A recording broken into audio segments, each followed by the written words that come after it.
In the northwest of England, Chester Zoo is using fodder made from willow to feed its rare and endangered species, including giraffes, Congo buffalo, elephants, okapi and zebras.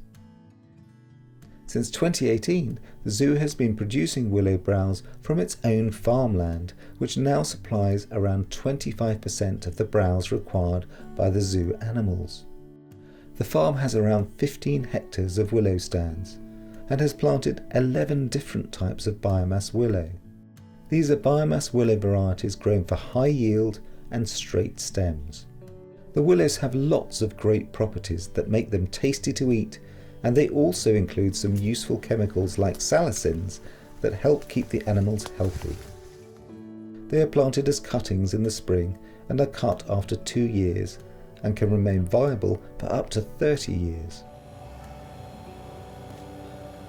Most plots are cut down once or twice a year. The browse team cut material every day from March to the end of October. It's a slow process, but for a good reason. If we were going through with chainsaws, we could cut the same amount of browse in a shorter time, but then we would spend much more time going back, picking up the browse, which also then goes back to a health and safety and manual handling sort of issue of people bending over, picking up.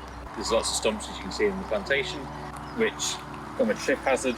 So again, we're just trying to avoid putting people in situations where there could be an issue, and doing this by machine is just a much safer and much more efficient process and method. The willow is only good to consume for 2 to 3 days, so it is moved quickly to the zoo where the team processes it for the different types of animals that eat it. To mimic the natural habits of feeding from high tree branches, the willow stems are tied together and suspended from poles in the giraffe's habitat.